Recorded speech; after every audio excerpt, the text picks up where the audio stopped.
Assalamualaikum warahmatullahi wabarakatuh. Kami dari Pelajar Giat Sholat dan Tadarus.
Bismillahirrahmanirrahim. Izinkan saya mengantarkan salam saya dengan sebuah pantun. Pergi berlayar mencari ikan, ikan menyelam ke laut dalam. Sebelum acara kita jalankan, saya akan mulai dengan sebuah salam. Assalamualaikum warahmatullahi wabarakatuh.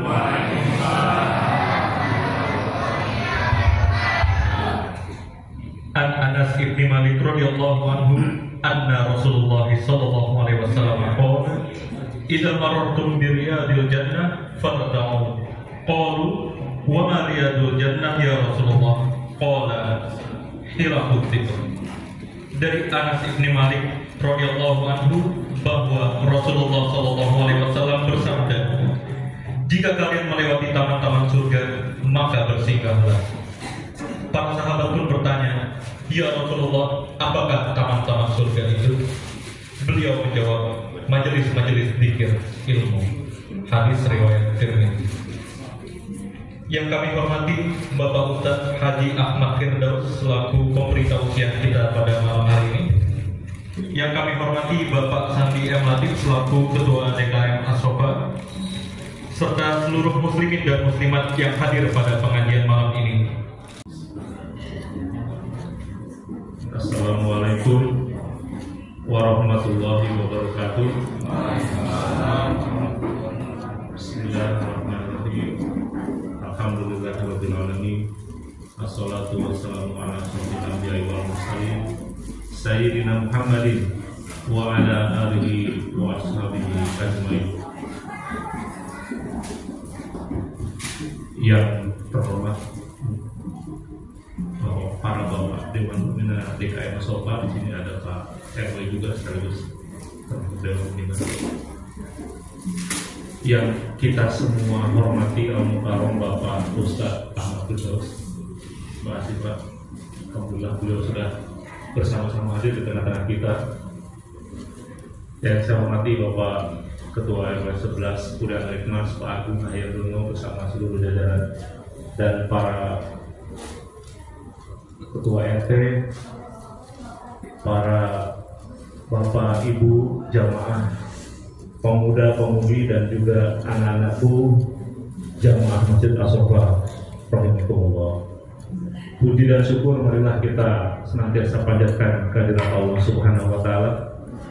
Oleh karena rahmat, hidayah dan juga ridhonya, kita semua dapat berkumpul bersama di masjid yang kita cintai pada malam hari ini. Alhamdulillah.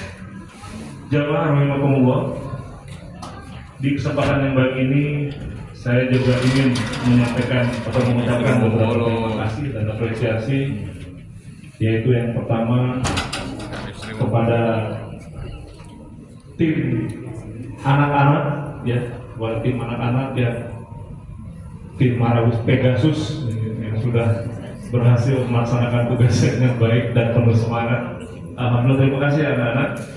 Warahmatullahi wabarakatuh. A'udzu billahi minasy syaithanir rajim.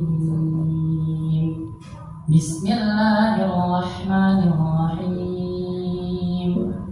Subhanalladzi asra bi'abdihi laylan minal masjidil haram ilal masjidil aqsa.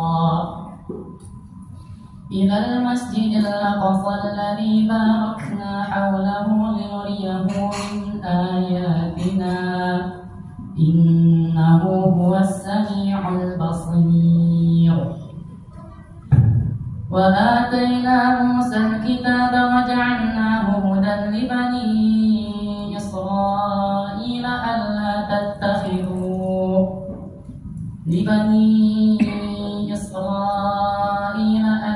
تتخذوا من دوني وكيلا ذرية من حملنا مع نوح إنه كان عبدا شكورا صدق الله العظيم.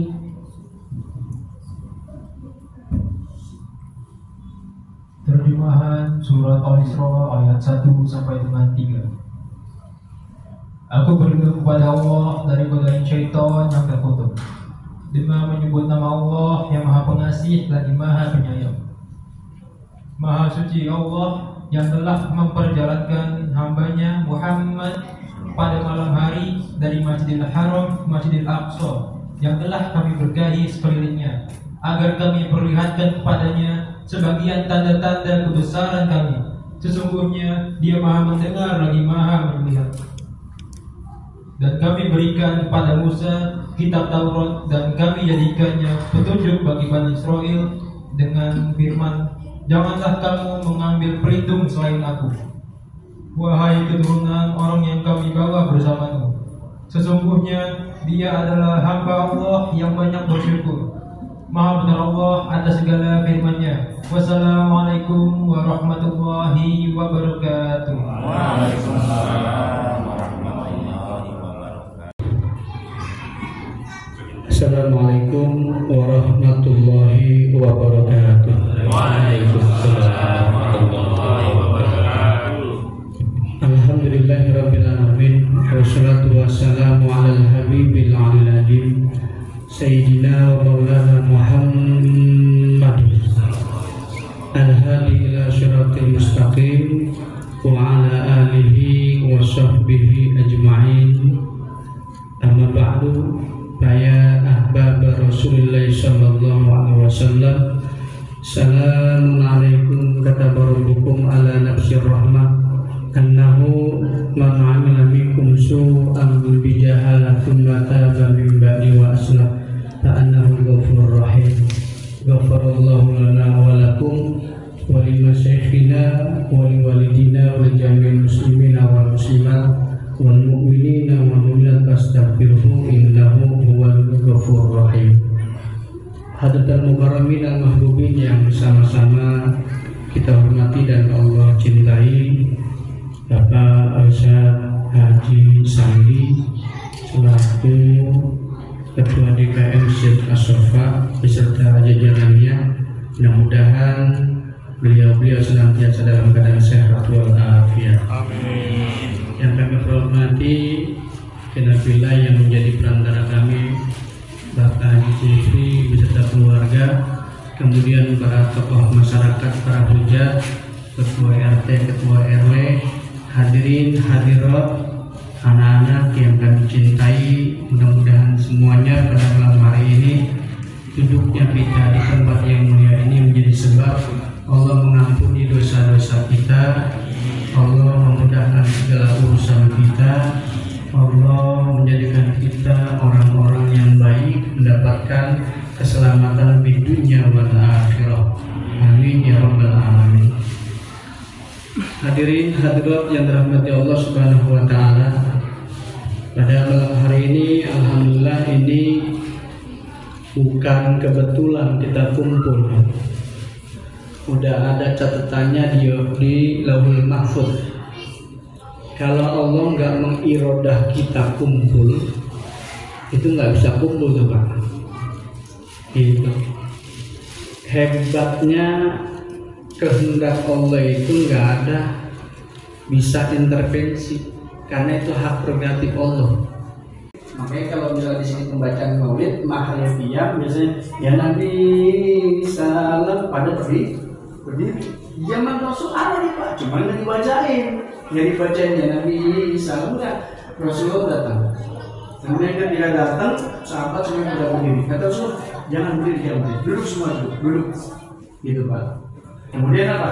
Keesok harinya beberapa kali kemudian Rasulullah juga pernah datang. Ketika pernah datang, sahabat berdiri lagi. Karena kita ngadunya sama Allah. Kalaupun nggak selesai, hati kita dikasih tenang. Kenapa? Karena kita tadi sudah memosisikan kita sebagai hamba. Maka poin yang kedua, jangan sampai sekali-kali kita lupa bahwa kita adalah seorang hamba. Rasulullah nggak pernah lupa, nggak pernah lupa. Makanya Rasulullah di tafsir itu beliau paling senang. Dibilang Abdullah, kan subhanallah di asraf bi abdihi, hiknya itu larinya ke Allah. Abdullah ini kalau dalam ilmu nahwu ya ini diidopakan Rasul ke Allah. Ini Rasul demen banget nih Abdullah. Ya, maka sebaik-baik nama itu ada Abdullah. Ya Abdullah, Abdul Razak, Abdul Wahab. Yang kedua itu Muhammad Ahmad. Yang paling bagus. Kalau bisa di keluarga jangan sampai kagak ada nama yang tadi itu Abdul atau Ahmad atau Muhammad. Masa sudah telanjut, anak saya perempuan semua, misalnya gitu kan? Atau ini udah pada gede ya, asal berapa itu maka katanya guru kan gitu ya. Tapi ada keberkahan Pak. Ya ada keberkahan. Itu poin yang kedua. Poin yang terakhir, yang ketiga, ya yaitu tentang sholat. Ya, sholat ini berarti hubungannya dengan batin Pak. Setelah kita ya menyelesaikan hubungan zahir kita, ya kita memenuhi hasrat kita secara zahir, nggak bisa tuh Pak. Batin kita kosong. Kalau kita cuma makan doang, minum, rekreasi segala macam, itu cuma kamuflase. Hati ini butuh asupan juga, yaitu di dalam sholat. Nabi itu dalam keadaan sedih Pak. Ketika sedih, amal Allah diangkat, diisra, dimikrotkan, karena Allah ingin membahagiakan Nabi. Itu kan hiburan buat Nabi. Makanya ya Nabi sampai ngomong gitu, ya Allah kalau begini enak bener nih dirasakan oleh umat. Apa jawab Allah? Umatmu bisa mi'raj dalam saat ya kemudian ini mundur belakang ya kita begini batal karena ini gerakan sakilah berat. Makanya ketika kita jadi makmum ya kemudian imam batal itu ada gerakannya nggak langsung main ke depan aja Pak, ada tumak ninanya. Misalkan imam maju, ya kan? Nah tumanina dulu tuh, ya, baru maju lagi. Dua, jangan begini. Sampai 2 kali, kan? 1, 2, 3. Ini nggak ada tumanina, batal Pak. Saya lihat banyak tuh di TV segala macam. Ini gurunya siapa ini? Karena dalam Imam Syafi'i tumanina itu 1, 2. Tumanina bentar aja gerak lagi. Nah itu adalah nggak batal. Terus yang sering juga, misalnya Bapak sholat di rakaat keempat, lupa duduknya, ya bukan tawar tapi iftiros. Iftiros itu duduk yang kedua, rakaat yang kedua, duduk yang pertama, tawarruk duduk yang terakhir. Kan harusnya kan begini, pantat nempel di tanah. Kalau iftiros itu enggak, pantat nempel di sini. Terus Bapak ngerubah posisi, ini kan begini nih, ya kan? Ya, baru ubah nih rakaat keempat. Terus Bapak begini, itu bisa batal itu Pak. Kenapa? Karena yang begini itu, kalau dalam ketika orang sakit, ya sakit dia duduk, ya kan dia nggak bisa diri, kemudian dia sholat duduk. Posisi orang antara ruku dan sujud itu kan dengan kepala, ya kan? Nah kalau bapak kemudian begini lewat dari dengkul, nah itu berarti sudah melakukan satu rukun, jadi sholatnya banyak yang nggak tahu. Terus bagaimana? Begini, udah anggapin aja duduk begini atau, nah tapi jangan posisi kepala ke depan, bisa nambah satu rukun. Nah kalau yang seperti itu kemudian kita nggak paham, ini agak susah Pak. Dilarikan supaya kita nanti batin dalam sholat khusyuk dan khudunya itu nggak dapat. Kenapa? Karena tadi rukun syarat sholatnya kita belum paham. Maka mohon maaf, kebanyakan pengajian sekarang bukan pengajian fikih, tapi pengajian Quran atau hadis. Belajar fikih, belajar hadis, belajar Quran. Itu penting Quran dan hadis. Tapi yang wajib Pak, bukan fardu yang pertama, tapi fikih dulu. Fikih ya, kemudian setelah itu baru ya ilmu tauhid, ilmu akhlak atau tasawuf.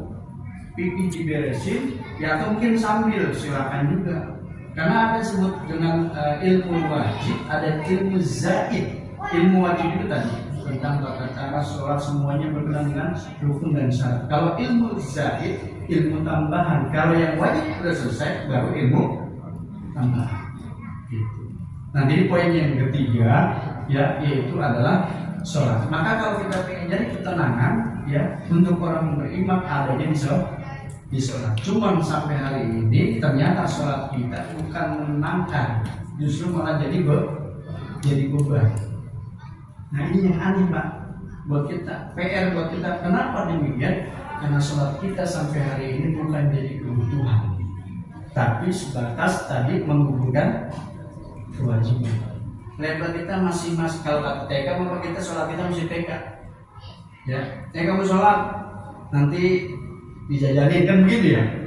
Nanti kamu sholat, nanti kamu tenang, atau misalnya nanti kalau kamu sholat usaha kamu selesai, usaha kamu sukses. Itu namanya ibadah masih kelas TK. Harusnya ketika kita ada panggilan Allah sholat, ya sholat. Kenapa? Karena itu perintah Allah. Dari tempat kerjaan kemudian datang sampai rumah aja Allahu Akbar. Istri sudah nyiapin makanan. Yang mudah-mudah kita maaf ke masjid. Hukumnya makruh. Makanan kita sedia, makan dulu. Daripada bapak sholat mikirin makan, lebih baik makan mikirin. Coba dah. Bener nggak nih? Bapak lapar banget, capek, pulang sambil rumah makan udah siap. Azan. Kan orang kita biasa sholat pada waktunya, berangkat. Pak, mohon maaf, saya harus sampaikan juga. As-sholatu ala waktiha terbagi menjadi 3. Sholat pada waktunya, yang pertama afdol, ya azan juga sholat. Yang kedua tengah-tengah. Yang ketiga makfu, duduk ujung banget. Masih boleh tuh Pak. Saya pernah baru jalan guru saya Pak. Ada pertemuan waktu itu sampai jam 5. Belum sholat asar Pak. Udah jam 5 segala macam selesai nih. Saya udah ada yang namanya santri kan. Asar belum asar. Selesai asar Pak. Itu guru saya Pak. Jam 5 keluar, belum ambil nasi, makan dulu. Kita bermakan sekian, makan dulu ya. Itu dibebani. Ya, kalau misalnya dia hari ini mengucapkan syahadat, misalnya dia mengucapkan syahadat Johor jam 12 kurang 5 menit. Habis adzan, habis dia masuk Islam, kemudian adzan, langsung wajib dia sholat. Kan dia belum bisa, kan gitu ya. Nah itu nanti ya tanggung jawab biasanya pusat setempat untuk mengajarkan dia. Gerakannya dulu dan bacanya kalau bisa, udah yang dia bisa Allah ya Allah gitu. Berapa banyak? Sebanyak. Kalau diri misalnya Fatihah dengan surat misalnya ya 1 menit ya Allah ya 1 menit atau subhanallah. Ruku pun juga sama. Jadi sesuai dengan standarnya SNI-nya. Gitu ya, jadi yang wajib buat dia tapi sholat ya. Kemudian ilmu-ilmu yang berkenaan juga yang memang dia harus keluarkan, artinya memang wajib buat dia, puasa, hadis segala macam, udah menjadi semua. Cuman memang kelebihan dia adalah dosa-dosanya udah diampuni sama Allah. Hilang orang yang tadinya non-muslim kemudian masuk Islam, oh bersih itu kok. Beda sama kita. Ya kita kalau banyak sholat segala macam dosanya ada, kalau dia udah gak ada itu kehapus sudah. Itu yang pertama ya, jadi tetap fikih. Ya fikih. Nah mohon maaf juga nih, fenomena kita sekarang adalah orang ada yang mu'alaf baru 3 bulan kemudian dia jadi ceramah. Itu kalau kata guru saya ya, orang belum belajar baru mentil, tahu apa buah apa ya? Kan kalau udah makan sih mending, enak dimakan. Mentil itu Pak, mentil itu lebih enak tuh. Dia baru belajar agama 3 bulan, kemudian dia harus berdakwah, kemudian sampai nyalain lagi. Nah ini kan fenomena kita di sini sekarang begitu. Dia belum tentu bisa bawa dirinya, kemudian dia sampai menyalahkan orang lain.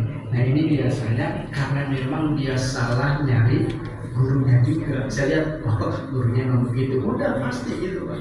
Kalau orang yang benar masuk Islam, kemudian dia memang kafir, dia nggak akan berani untuk keluar dan menyalahkan orang lain. Kenapa? Dia bernaik diri, dia udah bagus segala macam, gitu. Baru. Nah kemudian kalau dibetulkan dengan rukuni kamu harus berdakwah segala macam. Saya ada kaget ayat itu dipakai walau bi ayat, ya beliwani walau ayat. Bapak bisa cek tafsirnya. Kalimat bali dengan ani walau ayat, di situ ayat al-ulama. Jadi nggak semuanya orang bisa balik, ya bisa tablik kalau dia nggak memenuhi syarat. Makanya kalau di negara-negara luar Pak, itu yang namanya dai ustaz itu ada sertifikatnya. Kalau di kita alhamdulillah bebas. Maka siapa aja boleh ngomong. Saya akan setuju juga kalau pemerintah pada saat itu mensertifikasi ustaz atau kiai. Tentunya kan ada ini tuh, ada ukuran-ukuran. Jadi guru aja juga ada. Cuma karena memang masanya pada saat itu ya memang bisikan politiknya kencang, ya udah akhirnya disalahartikan. Coba mungkin yang pernah keluar negeri, ustaz-ustaz atau kiai mau berdakwah di khutbah Jumat itu aja Pak, itu kadang juga harus stop dulu ke negara, ini benar nggak nih? Kemudian sesuai nggak dengan misalnya kepentingan kesatuan negara seperti itu ya. Jadi memang banding andi di tafsirnya itu ayat ulama, orang yang memang sudah mumpuni ilmunya baru banding andi. Analogi tadi ya, kita pergi ke masjid itu asro, artinya dia asro itu sebenarnya apa? Jalan malam. Ibu-ibu misalnya nih lagi ngambek sama lakinya, juga malam-malam keluar, itu lagi asro, isro. Mana isro gitu aja gitu. Itu diperjalankan di malam hari. Gitu. Nah tadi yang saya bilang bahwa kalau di Quran itu asro, berarti ini film mutaati, ya berarti ada yang memberangkatkan, ada yang diberangkatkan. Tapi tafsirnya ada ulama disebut saro, itu berjalan. Kalaupun Rasul itu berjalan, tetap hakikatnya yang menjalankan Allah. Gitu. Nah, kemudian mi'rajnya orang mukmin itu dalam sholat adalah hakikatnya juga ketika dia sudah mendapatkan kekhusyuan dan kekhuduan, semuanya hilang Pak. Hilang itu dalam arti ini ya, Bapak kalau lagi mancing tuh, itu kadang teman kiri kanan geledek aja nggak tahu. Bener kan? Itu udah khusyuk loh. Cuma saya itu kita mancing bisa khusyuk sholat kagak. Dengan bulan suci Ramadan. Al-Hadiyah Al-Fatihah. Alhamdulillah Bismillahirrahmanirrahim.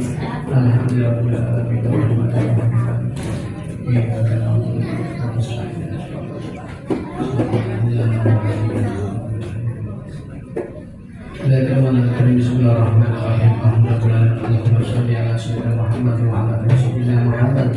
Allahumma inna waliyina warhamna warhamna Allah rabbana syukur lil muslimina wal muslimat wal المؤمنين والأحياء منهم والأموات اللهم بارك لنا في شعبان وبلغنا رمضان ربنا لا تزغ قلوبنا بعد إذ هديتنا وهب لنا من لدنك إنك أنت الوهاب ربنا هب لنا من أزواجنا وذرياتنا قرة أعين يا الله واجعلنا للمتقين إماما ربنا آتنا في الدنيا حسنة وفي الآخرة حسنة وقنا عذاب النار وصلى الله على سيدنا محمد النبي الأمي وعلى آله وصحبه وسلم سبحان ربك رب العزة عما يصفون وسلام على المرسلين والحمد لله رب العالمين.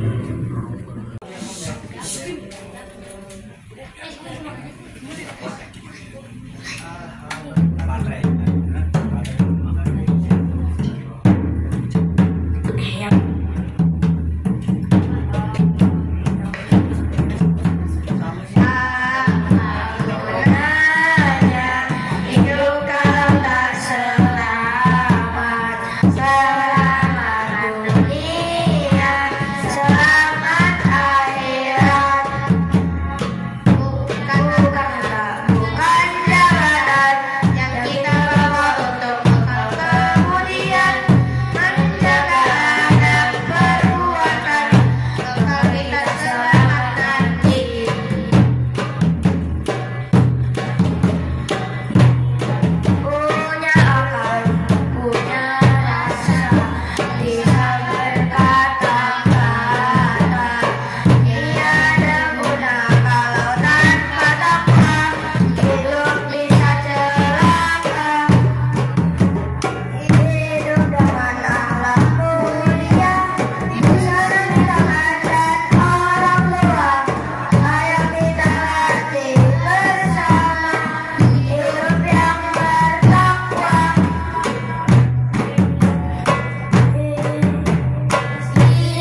Tuhan.